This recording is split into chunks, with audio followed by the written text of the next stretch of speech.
Gloria al Señor. Así que, hermanos, vamos a ir al Evangelio de Juan, capítulo 1, y vamos a ver del versículo 9 al versículo 13. Dice así la palabra del Señor. Aquella luz verdadera que alumbra a todo hombre venía a este mundo. En el mundo estaba y el mundo por él fue hecho, pero el mundo no le conoció.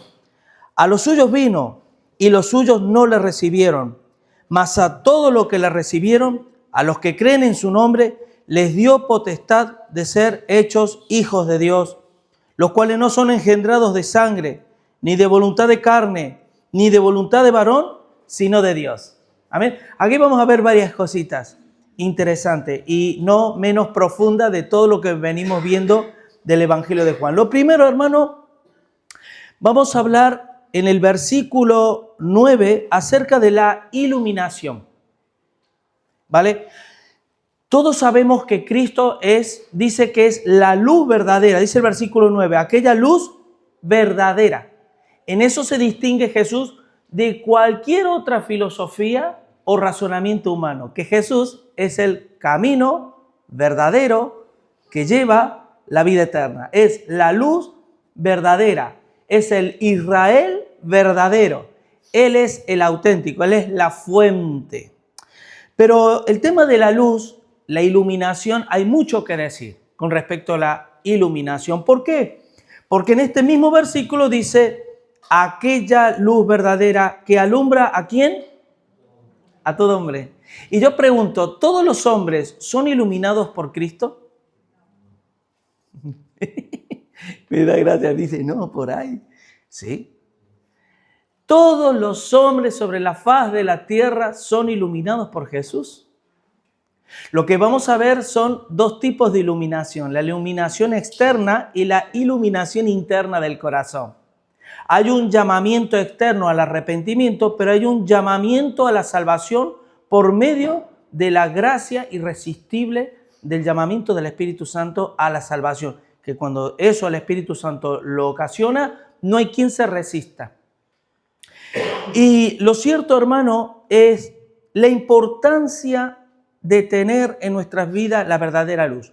Saben que yo muchas veces pongo como ejemplo esta misma luz que tenemos nosotros, nos ilumina a todos y todos somos beneficiarios de la luz. Cuando habla de Cristo como la verdadera luz, no está hablando de una luz literal, de la luz que es como la luz del sol o la luz, sino está hablando acerca de la verdad. Decir que Jesús es la luz verdadera es lo mismo que decir que Jesús es la verdad. Es la verdadera verdad, por decirlo, la única y exclusiva verdad de Dios.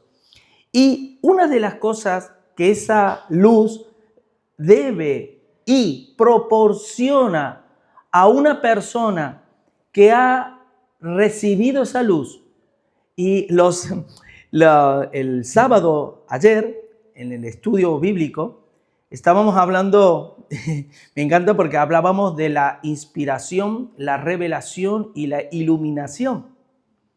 Lo cierto es que yo puedo ser iluminado por Cristo, pero no recibir revelación de Dios.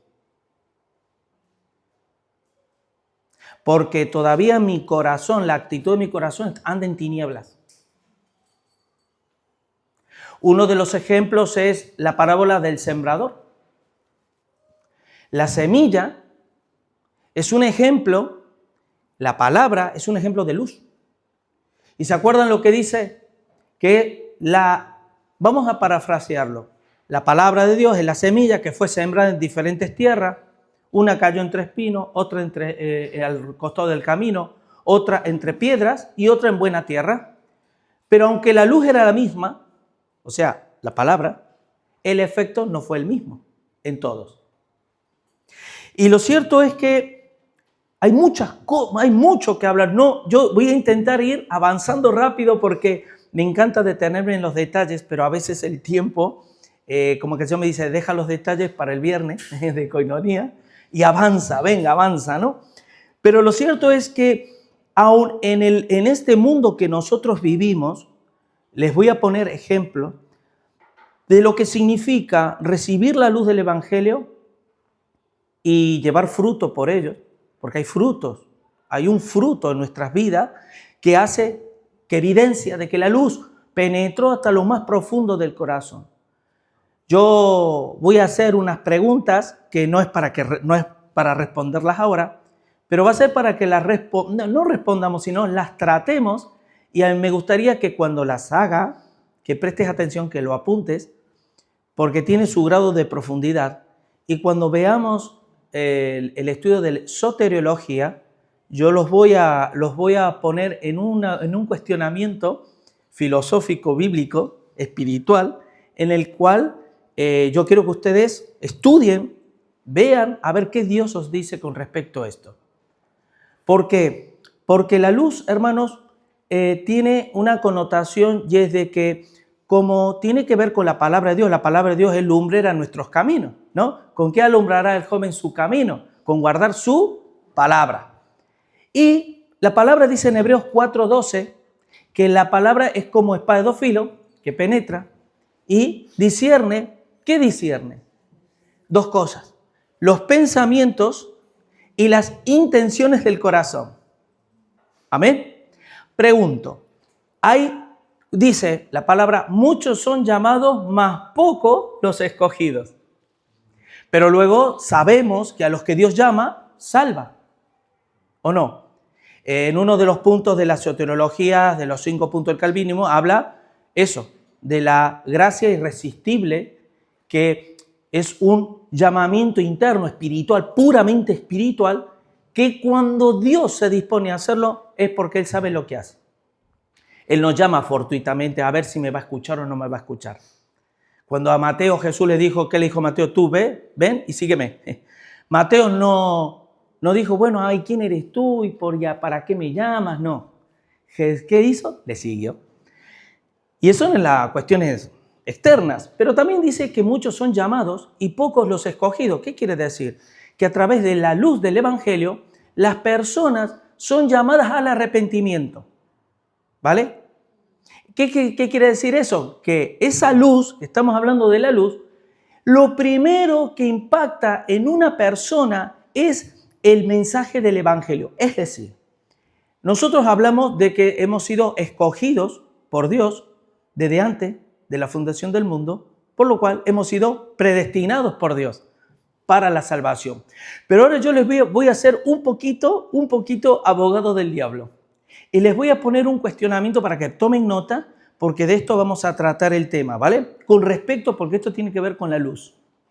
Yo pregunto, dice la palabra de Dios que Dios decidió salvar a los creyentes por la locura ¿de qué? De la predicación, pero no todos los que son predicados son salvos. Pregunto, ¿cómo esa espada, que es la palabra que penetra y discierne dos cosas, el alma, el espíritu, los pensamientos y las intenciones del espíritu?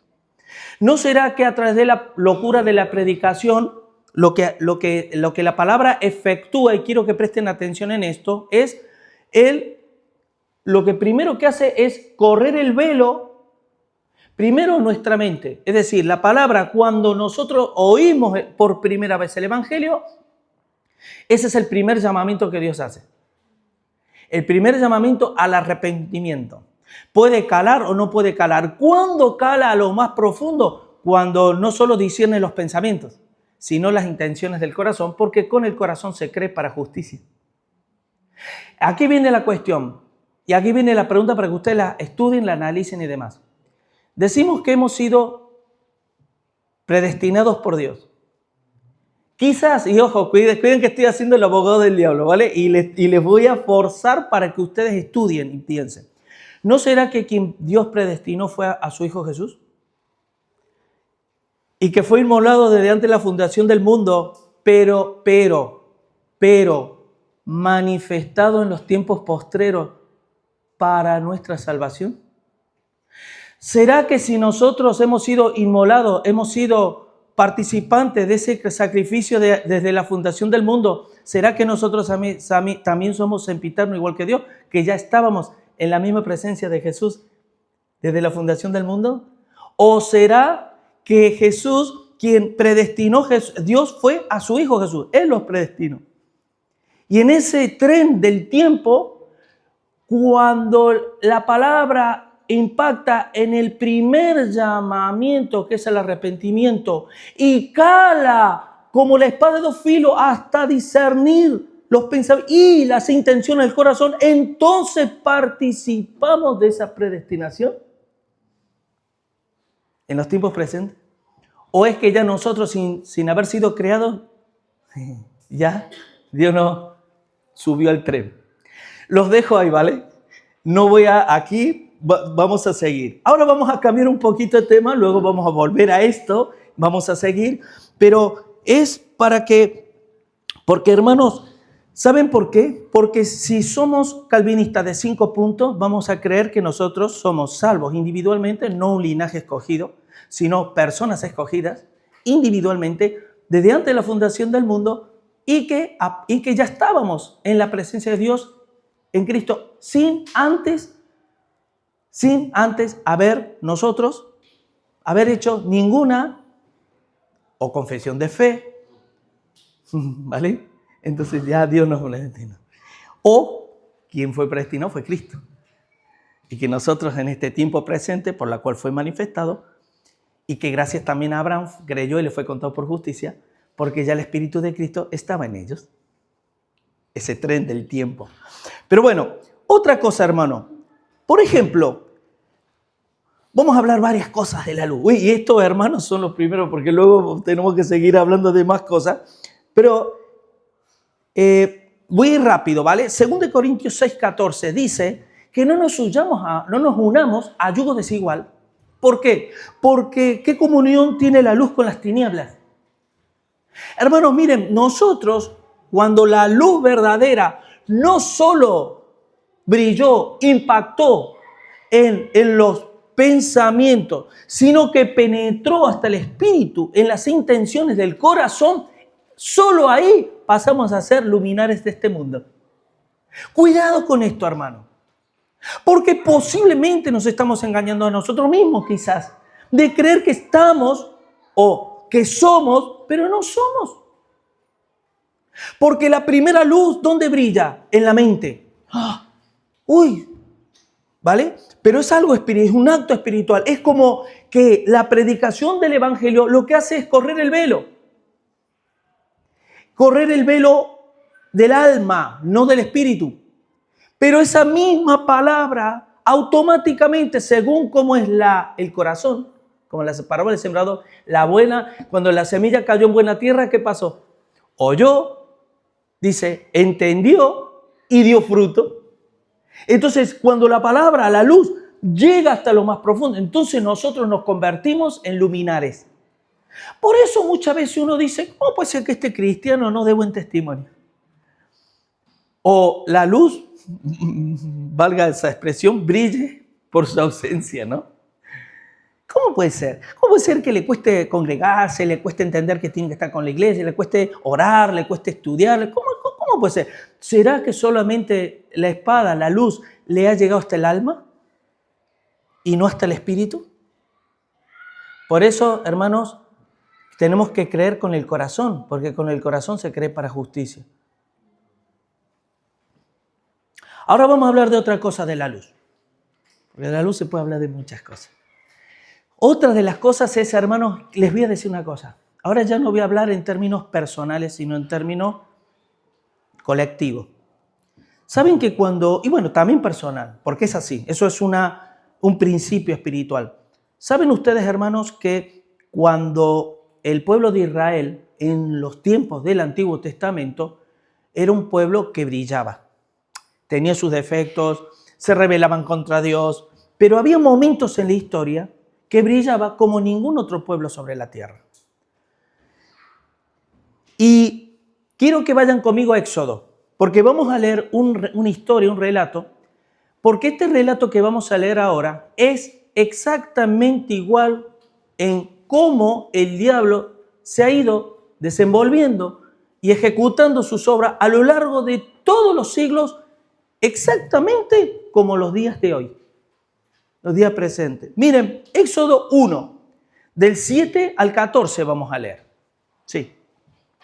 Dice, y los hijos de Israel fructificaron y se multiplicaron y fueron aumentados y fortalecidos en extremo, y se llenó de ellos la tierra. ¿Por qué? Porque tenían luz. Ese era el tiempo que ellos estaban en obediencia a Dios. Dice, entre tanto, se levantó sobre Egipto un nuevo rey que no conocía a José y dijo a su pueblo, he aquí, el pueblo de los hijos de Israel es mayor y más fuerte que nosotros, porque vivían en luz. Dice, ahora pues, seamos sabios, que estas son las maquinaciones del diablo en los gobiernos, en los sistemas de Estado, para que no se multiplique y acontezca que viniendo guerra, él también se una a nuestros enemigos, pelee contra nosotros y se vaya de la tierra. Miren lo que dice el versículo 11.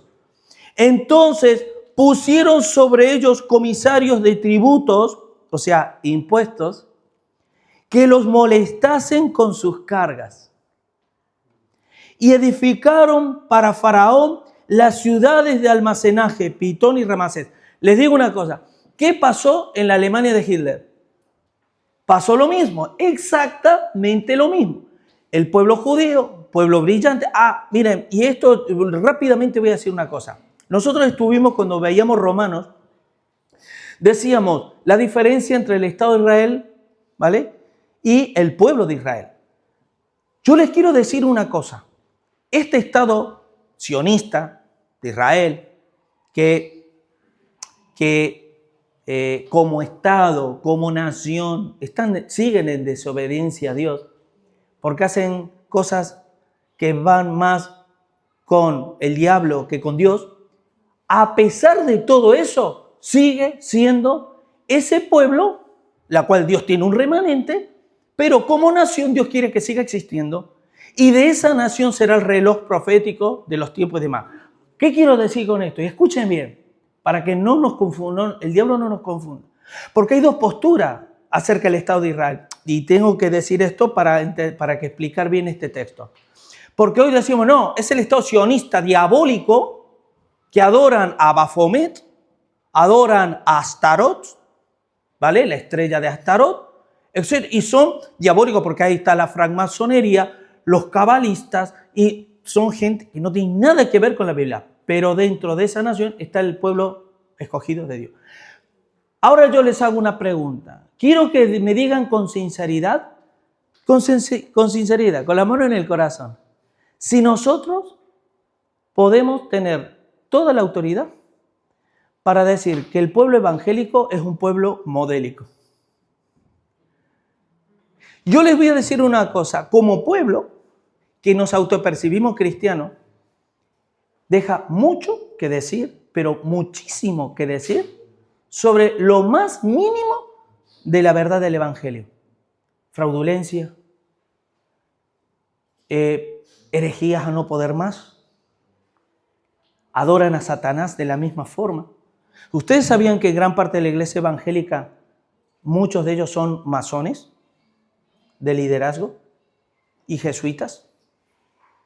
Y son de las iglesias más grandes del mundo y más de las que más se conocen.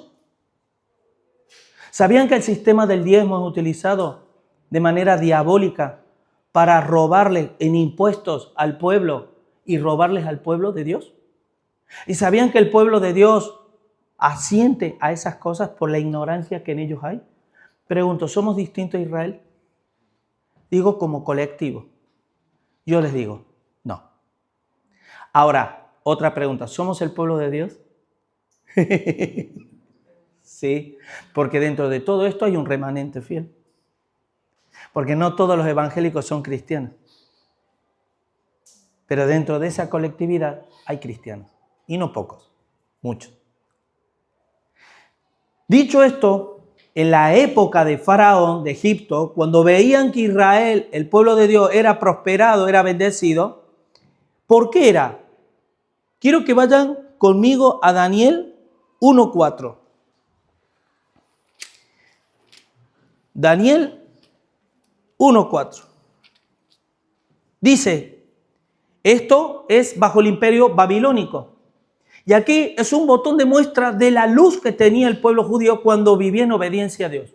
Dice que, vamos a leer del versículo 3, y dijo el rey Aspenaz, jefe de sus eunucos, que trajese de los hijos de Israel, del linaje real de los príncipes, muchachos en quienes no hubiese tacha alguna, de bien parecer, enseñados en toda sabiduría, sabios en ciencia y de buen entendimiento. ¿Sabían que esto hoy brilla por su ausencia? ¿Sabían ustedes que qué hizo Egipto? Egipto al ver cómo brillaba el pueblo de Dios, ¿qué hizo? Ponerles impuestos, cargas pesadas para oprimirles. Y ahí comienza lo que es la esclavitud del pueblo judío a Egipto. Les voy a decir una cosa, hermano. Si tú brillas, si nosotros brillamos de verdad, lo primero que va a hacer el diablo es intentar ponerte carga pesada. Problemas hasta aquí, para que no brilles, para que esa luz la pongamos debajo del almud y no brille. Y va a poner en tu corazón y en mi corazón sentimiento de no puedo, no tengo ganas, me cuesta. Es un mundo espiritual que gobierna de la misma manera. Miren lo que dice el versículo 14. Y amargaron su vida con dura servidumbre, en hacer barro, ladrillo y en toda labor del campo. El pueblo judío, y todos sabemos que si de ahí algo que se ha caracterizado es por la brillantez intelectual. Y yo te aseguro, hermanos, que el pueblo cristiano hoy ocurre lo mismo.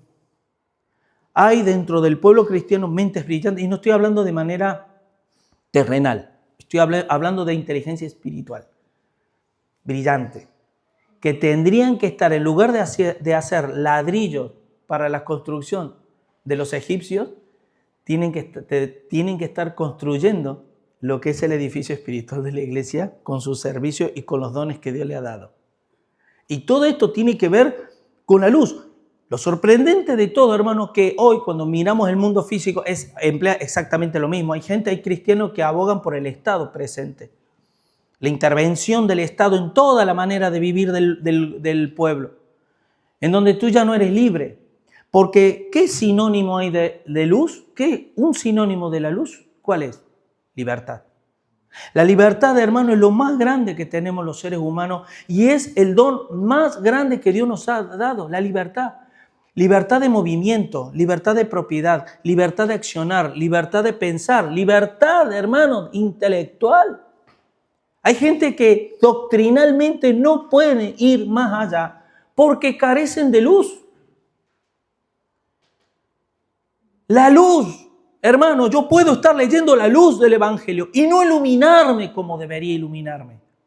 Porque carezco, porque ya de por sí ya hay un grado de tinieblas en mí que se llama prejuicios, por ejemplo, que no me permiten ir más allá.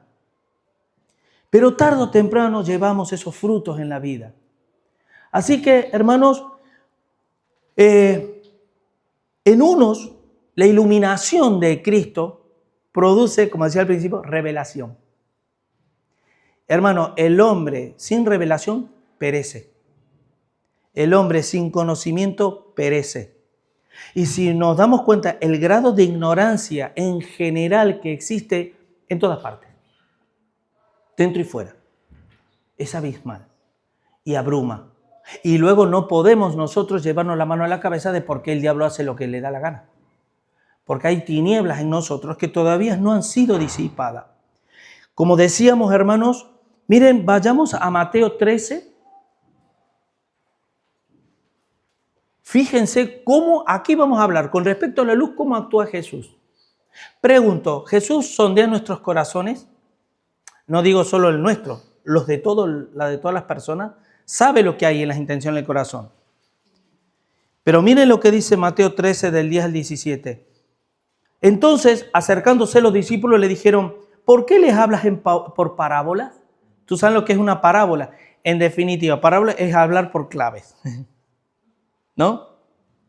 ¿Por qué les hablas en parábola? Y él respondió, porque a vosotros os he dado saber el misterio del reino del cielo. A vosotros os he dado ser iluminados por la actitud de vuestro corazón. ¿Sabías que con la actitud del corazón yo puedo ver y entender todos los misterios del reino? Y ser brillante en ello. Y por la actitud del corazón no ver, como se suele decir aquí en España, tres en un burro. No ver ni de aquí hay. No entender, es que no entiendo.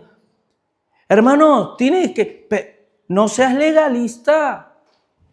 No entiendo. Aprende a perdonar. Es que a mí me lo hicieron. Carece de luz. Hay tinieblas. Pero cuando una persona es noble, generosa, amable, no se jacta, te brilla. Es una persona que brilla con la luz de Dios. Y dice, y él respondió, porque a vosotros os es dado saber los misterios del reino de los cielos, mas a ellos no les es dado. Porque a cualquiera que tiene se le dará y tendrá más. Pero al que no tiene, aún lo que no tiene le será quitado. ¿Saben qué? Hermano, de la actitud es que nosotros la luz nos vamos a beneficiar de la luz de Dios, de la actitud de corazón. Por eso os decía al principio, cuando la palabra es anunciada, pregunto, ¿está corriendo el velo de mi mente y de mi corazón para que la luz del Evangelio me brille completamente? ¿O será que hay cosas de mí que todavía tengo que no permito, soy impermeable a la luz? Y no estoy dejando, pero soy buen evangélico, eso sí. Pero carezco de luz. Sigue diciendo, por eso les hablo por parábolas, porque viendo no ven, oyendo no oyen, ni entienden. Digo, vamos a seguir más adelante, en el versículo 15 dice, porque el corazón de este pueblo se ha engrosado, con los oídos oyen pesadamente, han cerrado sus ojos para que no vean con los ojos. Está hablando del mundo espiritual. Y oigan con los oídos. Y con el corazón entiendan. ¿Se dan cuenta la espada? Dice, disciernen los pensamientos y las intenciones del corazón. Porque del corazón es el mundo espiritual. La mente es el alma. Es lo anímico, es lo terrenal, son los sentimientos. El que me la hizo, yo estoy enfadado. Haz morir esas cosas terrenales para que lo espiritual brille. Y para que lo espiritual brille, brilles tú. Brillemos. Yo, hermano, como pastor todavía tengo que seguir dejando cosas de la carne. ¿Qué se creen? Yo no he llegado a la meta, hermano.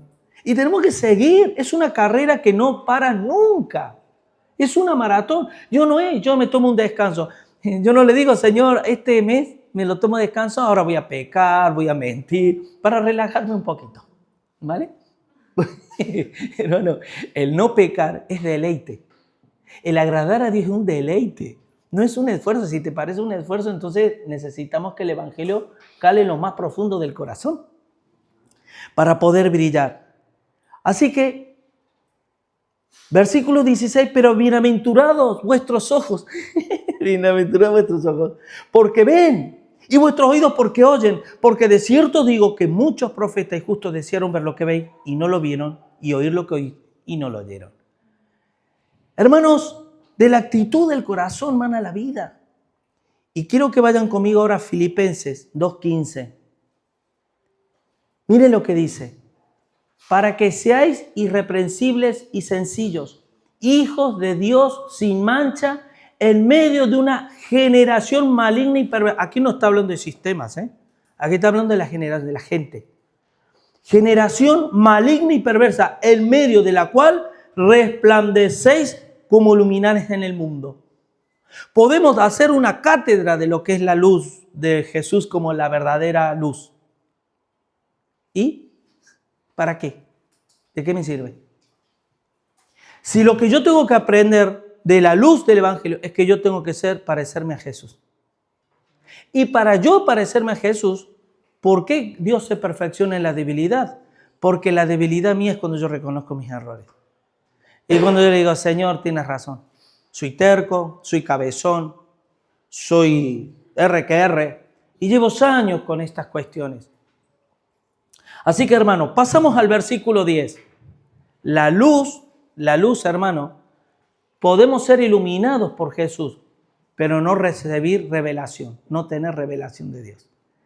Versículo 10. En el mundo estaba el mundo por él fue hecho, pero el mundo no le conoció. El otro tema es, ¿qué significa el mundo? En el mundo estaba, el mundo por él fue hecho, pero el mundo no le conoció. El mundo, en la palabra mundo tiene 3 acepciones, hermano. La primera es cosmos. De ahí viene también la palabra cosmético, que significa orden y belleza. El cosmos. Del cosmos tiene que ver con todo lo que Dios hizo. Y ahí incluye, por metonimia, incluye al hombre, al ser humano. Nosotros somos parte de esa creación. ¿Vale? También aparece la palabra cósmico, que es lo perteneciente a este mundo. Luego lo vamos a ver. Como por ejemplo, 1 de Juan 2:15. No améis al mundo, ni las cosas que están en el mundo. Porque si alguno ama al mundo, el amor de Dios no está en él. Los deseos de la carne, los deseos de los ojos y la vanagloria, o sea, la jactancia de la vida, no proceden de Dios, sino del mundo. Y el mundo pasa y sus deseos, pero el que hace la voluntad de Dios permanece para siempre. La palabra aión es otra expresión para mundo y que tiene que ver lo relacionado a lo moral y a los tiempos establecidos de justicia de Dios en la tierra. Por ejemplo, yo estaré con vosotros todos los días hasta el fin del mundo. Ahí emplea la palabra aión, en donde tiene que ver un espacio de tiempo en el que Dios reina en la vida de una persona. ¿Y por qué digo esto, hermanos? Porque, por ejemplo, lo voy a leer rápido. Efesios 2:2 dice, en los cuales anduvisteis en otro tiempo, aión, siguiendo la corriente de este mundo, aión, conforme al príncipe de la potestad del aire, el espíritu que ahora opera en los hijos de desobediencia. Hermano, automáticamente yo, por lo que sea, me predispongo a no obedecer a Dios en tal o cual cosa, automáticamente paso a vivir bajo los requerimientos de este mundo. ¿Qué dijo Santiago en Santiago 4:4? Oh almas adúlteras, ¿no sabéis que la amistad del mundo es enemistad contra Dios? Cualquiera pues que se considera amigo del mundo se constituye enemigo de Dios. No hay otra. Hablamos de la luz y ahora hablamos de la posición como luz que nosotros tenemos diciendo que somos cristianos. Así que, hermanos, versículo 11, pues vamos a avanzar. Dice, primero vimos el ser iluminado por la verdadera luz y que la luz cale en lo más profundo de nuestro corazón. Segundo, ¿qué posición tengo yo con el mundo? ¿Soy amigo del mundo o soy amigo de Dios? Bueno, dependiendo de la luz que tenga. Ahora, versículo 11, a los suyos vino y los suyos no le recibieron. Pregunto, si a los suyos se estará refiriendo a los escogidos de Dios. Aquí viene otra pregunta cuando estudiamos teología. Porque si Cristo murió por los pecados, es decir, murió por los escogidos solamente, entonces los suyos, ¿quiénes son? Los escogidos, ¿no? En este texto no está diciendo eso. Otro. Pero esto es para que lo estudiemos, porque quien quiera fundamentarse teológicamente bien puesto y estar convencido, uno tiene que lidiar. Y tiene que meterse al agua, mojarse, ir a lo más profundo y que tu cabeza y nuestra mente nos golpee la palabra, ¿vale? Porque si no, seremos como hace la mayoría, creer porque mi denominación lo cree. Aquí en el versículo 11 dice, a los suyos vino, singular, no está mal traducido, es a los suyos vino. Porque si fuera en singular, tendría que decir, él vino a su aire. Jesús vino a hacer lo que tuvo que hacer, a los suyos vino. Y a los suyos no le recibieron. Pero no está diciendo eso, dice, a los suyos, ¿quiénes son los suyos? La casa de Israel. Pregunto, ¿toda la casa de Israel se convirtió al Señor? ¿Y entonces dónde está la expiación limitada? Si a los suyos vino y los suyos no lo recibieron. Esa es otra pregunta, ¿vale? Dice Lucas 19:10. Porque el Hijo del Hombre vino a buscar y a salvar lo que se había perdido. ¿Vale? Y en Mateo 15:24 dice, no soy enviado sino a las ovejas perdidas de la casa de Israel. En el tema de salvación, porque luego vamos a ver los dos versículos que siguen, ¿vale? Nosotros afirmamos de que cuando Cristo, para los que no sepan, la expiación limitada es que Dios expió los pecados no del mundo, sino solo de unos cuantos, o sea, de los escogidos de Dios que ya estaban predestinados conjuntamente con Cristo en la fundación del mundo. ¿Vale? Entonces, ¿qué ocurre? Que bueno, cuando Jesús vino y dijo, venid a mí los que estéis trabajados y cargados, yo os haré descansar. Cuando Jesús enseñaba, ¿no?, a ir a Él constantemente y llamaba a la gente por medio del mensaje, llamaba, ¿a quién llamaba?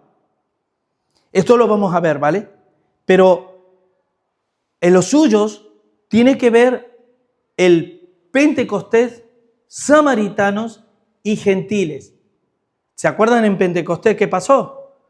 Se cumplió que Jesús, el verbo de vida, que es la luz que alumbra a todo hombre, ¿a quiénes vino? Solo a la casa de Israel.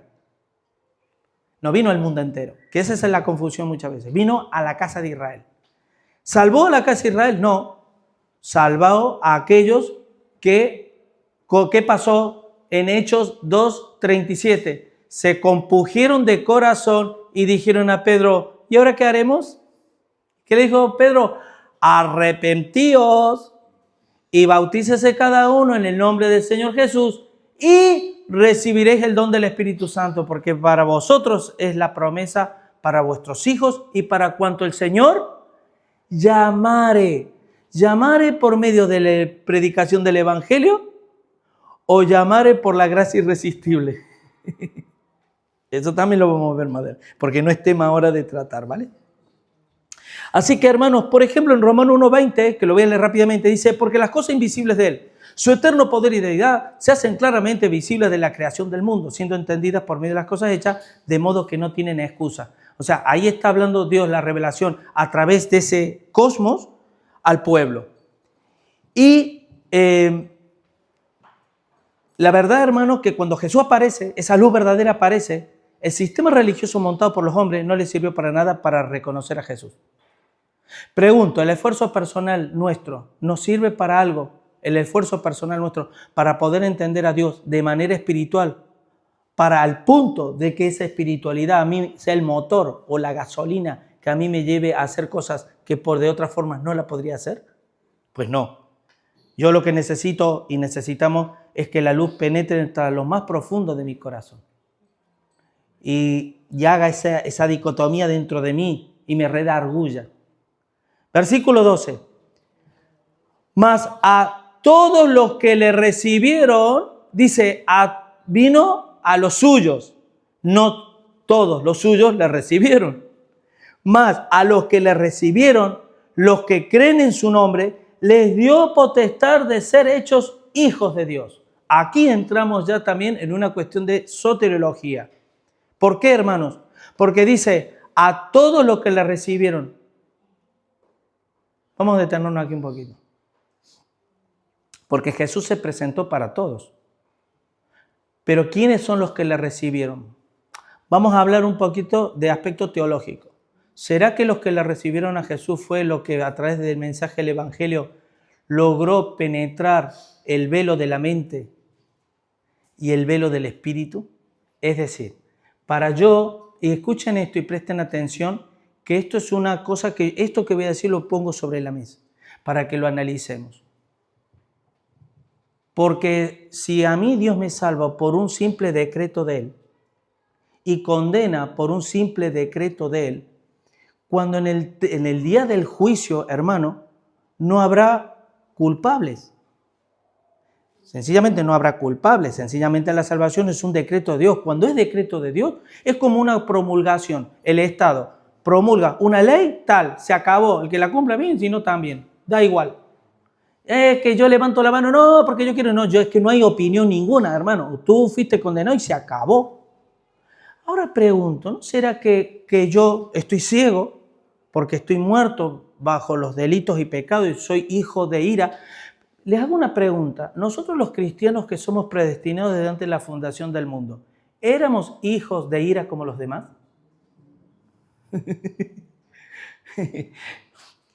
¿Cómo voy a ser yo hijo de ira como los demás si soy predestinado desde antes de la fundación del mundo y mis pecados han sido inmolados desde antes de la fundación del mundo? Ahora voy a la cuestión. ¿No será que por medio de la locura de la predicación el primer velo es rasgado? Y es ahí donde yo digo, sí, Señor, necesito mentalmente, no espiritualmente, mentalmente yo le doy la apertura a Dios a que entre en lo más profundo de mi corazón, como cuando Jesús dijo, yo estoy aquí a la puerta y llamo. ¿A la puerta de qué? Del corazón. Llamo. Si alguno oye mi voz, mira, la locura de la predicación, oigo el evangelio y accedo a que digo, Señor, ayúdame. Y ahí Dios me salva. Y me hace ser parte de una predestinación en Cristo. Por eso somos salvos en Cristo, resucitados en Cristo, muertos en Cristo, porque quien fue predestinado fue Cristo. Esto no digo que sea así, ¿vale? Entonces lo digo para que lo analicemos, lo estudiemos y cuando veamos soteriología vamos a ver un montón de aspectos. Yo, por eso les digo, he querido ser abogado del diablo. Pero bueno, hermanos, en 1 Corintios 12:3 dice que nadie puede llamar Señor a Jesús sino por el Espíritu Santo. Entonces, ¿qué quiere decir? Que cuando a mí Jesús me está llamando, el Espíritu Santo me dice, tú calla, Julio, ya voy a contestar por ti, voy a responder por ti. Me anula y dice el Espíritu Santo, yo hablo a través de Julio. ¿O será que yo, por la locura de la predicación, al Espíritu Santo le he hecho una rendija, le he abierto una rendija por la actitud de mi corazón? Y es ahí donde el Espíritu Santo entra y cuando discierne las intenciones del corazón, ahí es cuando hay convicción de pecado, de justicia y de juicio. Y es ahí donde soy llamado a la salvación por medio del llamado al arrepentimiento. ¿Me están entendiendo? Así que, hermanos, cuando versículo 12 dice, y los que creen en su nombre, recibieron y creen en su nombre, les dio potestad de ser hechos. La palabra potestad es autoridad. Y saben una cosa, hermanos, que nadie se salva jalándose de su propia cabeza. Dice, yo me quiero salvar, no tengo nada que hacer, me han predicado el evangelio, lo he entendido así, entonces digo, me voy a salvar. No. La salvación es una obra pura y exclusivamente de Dios. Y Dios tiene que dar autoridad de la misma forma que cuando Dios mandó a la gran comisión, toda potestad me ha sido dada, por tanto, id y haced discípulos a todas las naciones y los que creyeren y fueren bautizados, esos serán salvos. Versículo 13. Los cuales no son engendrados, y aquí viene el meollo de la cuestión. No son engendrados, o sea, nacidos, ni de sangre, ni de voluntad de carne, ni de voluntad de varón, sino de Dios. Y aquí tenemos tres elementos que el hombre natural cree que la salvación viene a través de estos tres elementos. Yo soy hijo de, o hermano de, o pariente de. No, hermano. Cuando dice nacido de sangre, significa que no depende de la herencia genética. ¿Vale? Cuando dice que llegará, Jeremías dice que si los padres comieron, hablando del pecado, si comieron las uvas agrias, quien tiene la dentera no van a ser los hijos. Cada uno pagará por su propio pecado. Entonces, en Cristo Jesús la cuestión se forma es una cuestión personal. Cuando dice ni de voluntad de carne, significa que no es producto de un deseo de esfuerzo humano. Entonces aquí uno puede decir, ¿ves? Porque somos predestinados. Amén. Amén. Porque ya somos predestinados. Pero el producto o el deseo o el esfuerzo humano tiene que ver que si por la predicación del evangelio El poder de la predicación, por eso Pablo decía, no me avergüenzo del Evangelio porque es poder de Dios para salvación. Si el poder de la predicación no ha calado en mi mente, muy difícil que cale en mi corazón. Y a veces hacemos un cóctel en todo eso. Así que, y luego dice, ni de voluntad de varón, que no depende de decisiones o acciones humanas. Por lo tanto, fíjense lo que dice 2 Corintios 5:17, y ya terminamos, que dice, de modo que si alguno está en Cristo, nueva criatura es. Las cosas viejas pasaron, aquí todas son hechas nuevas. ¿Y qué dice el versículo 18?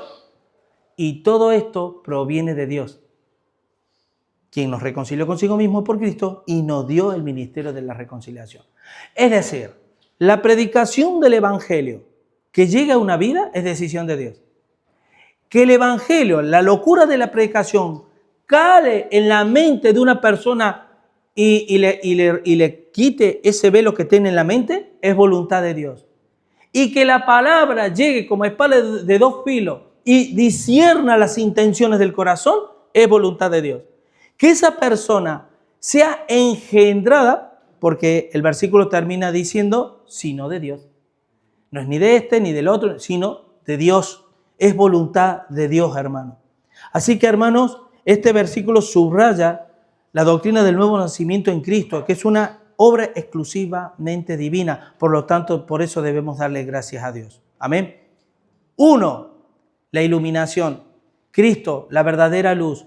Pero si Cristo es la verdadera luz, ¿soy consecuente yo con esa verdadera luz? Es lo que debemos preguntarnos. Esto va a ir parte de la pregunta también, más o menos vamos a tratar el tema de la coinonía. Si yo soy iluminado, hermanos, de Cristo, entonces yo debo andar en la verdad. 2, no todos los hombres pueden ver la luz de Cristo por la actitud de su corazón. 3, recibir a Dios es poseer la actitud correcta para que la luz pueda penetrar en lo más profundo del ser. Y 4, ser hechos hijos de Dios es una obra exclusiva de Dios. Amén, hermanos. Yo la verdad que he omitido muchas cosas para ir el tiempo, porque claro, son versículos que tenían que ver, pero sobre todo de lo que más, hermanos, nosotros tenemos que prestar atención son, primero, yo por mí mismo yo no puedo hacer nada, no puedo iluminar por una luz que no tengo. Yo puedo iluminar cuando es la luz del Evangelio, la verdadera luz, ha penetrado en lo más profundo de mi ser. Entonces, la actitud, ¿cuál es la actitud mía? Buscar a Dios mientras pueda ser hallado y llamarle en tanto que esté cercano. ¿Esa es mi actitud? ¿Que le llamo mientras esté cercano? O digo, qué sé yo. ¿Vale? Por la actitud del corazón podemos ver a Dios o no verlo. Así que, hermanos, y recuerden que la predestinación en Cristo, somos predestinados en Cristo, somos llamados en Cristo, justificados en Cristo, porque Cristo fue el inmolado, Cristo fue el predestinado, Cristo fue el justificado, porque Dios dijo, en Él tengo mi complacencia, etcétera, etcétera. ¿Crees esto? Sí. Entonces posiblemente Dios te coja y te suba al tren de la predestinación eterna y de la salvación eterna. Amén. Vamos a orar.